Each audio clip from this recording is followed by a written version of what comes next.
That's right, Al. Here coming up, we've got Robert Pattinson in our plaza.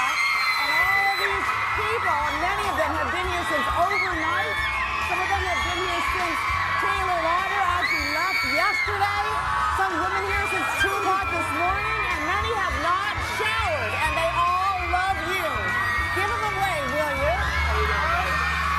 Some of them have gifts. I know. We have an interview with Robert Pattinson coming up in just a moment. And also more from the Swiss Alps after this. Hey, what's up, guys? How you doing? I'm gonna steal your pen. Back now at 8:12, and according to Glamour UK, I am now sitting next to the world's sexiest man. We're talking about actor Robert Pattinson, who actually didn't even know that. He's revisiting immortality as vampire Edward Cullen in the new movie, The Twilight Saga, Breaking Dawn Part 1, and the 4th film in the series starts with a wedding and a honeymoon.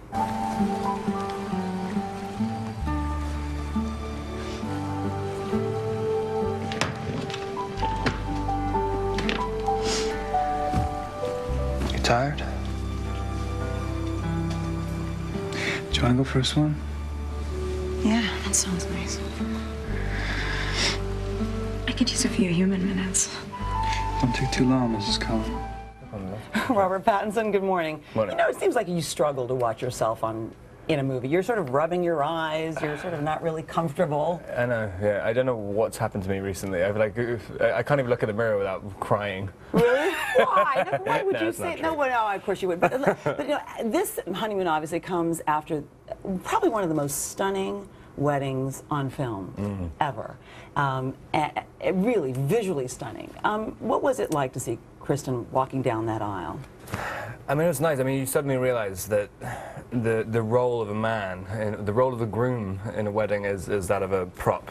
And I was just like watching Kristen have to take all the nerves and have to do all the heavy lifting in the scene, basically. Because nobody sort of knew. I mean, as I understood it, they sort of held her back. So all of you worked together all of these years, really hadn't seen her before. No, completely. She walked. I'd seen her in the wedding dress, but like pretty much everyone in the cast hadn't seen her. So when she's walking down the aisle and everyone turned around to her, it's genuine curiosity because there was so much secrecy about it. And, but I don't know why. It's a white dress. I know, but it was a stunning. It's beautiful. Carolina Herrera, beautiful. Yeah, and no, she that's made terrible. A It's an beautiful. incredible dress. Like, she I was do, beautiful too. Kristen was. No, she looks amazing. In that. But that was the easy part, because the hard part, I've been reading all this research about you, was really, it sounds like, especially because you're kind of a shy fellow, a shy, very talented fellow, that you sort of struggled with having to have your first scene, you know, be in a love scene, the honeymoon love scene. And I'm wondering, it seems to me that would be the worst part about being an actor, having to sort of do something so intimate with all of these cameras and people sort of watching. Yeah, I mean, it's not so much doing the love scene that's the nerve-wracking part, because I mean I've done a bunch of them before, but like it's the fact that it's within the Twilight series. It's so much based on having, you know, because Taylor Lautner's in it and he has a six-pack and stuff. I mean, I kind of got to do that. But, so you were worried about being compared to it's Taylor? Pure vanity. Oh, man. come I mean, on. literally, Really? you're thinking of sort of sexual positions which don't involve showing your Oh, belly. no, really? Oh, my gosh. Oh. But, that is so funny, and they're already screaming just hearing you speak about that outside. oh, can people hear? I know, they can actually hear you out there. No, this is television. I was like, what are they There are millions of screaming at? people watching. No, I'm television. I didn't know that. No, and you're, you know, it's interesting because, you know, this is the end, the second to the last of the movies of the series. And you, I'm wondering if you feel as though, coming to this now, speaking about this movie, a sense of relief or a sense of trepidation looking ahead? Yeah, it's a little of both. I mean, it's kind of, I feel like I could have done anything in between these movies. I could have gone and played a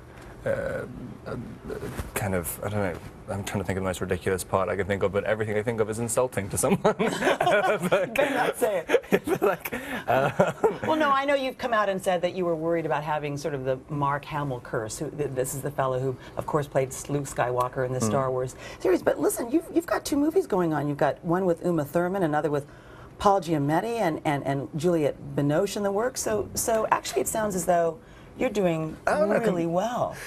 Completely. I mean, you just kind of, you know, you have this series where you can, you know, I mean, it's just being in any position where you get asked in every interview, like, are you afraid of being typecast? It's like, eventually, like, I wasn't afraid at all before.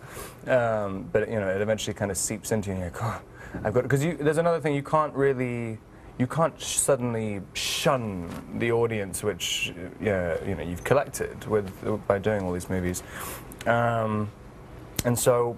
You know, you feel like you want to do something different, completely different, but that's not the right way to go about it. It's just it's just a strange.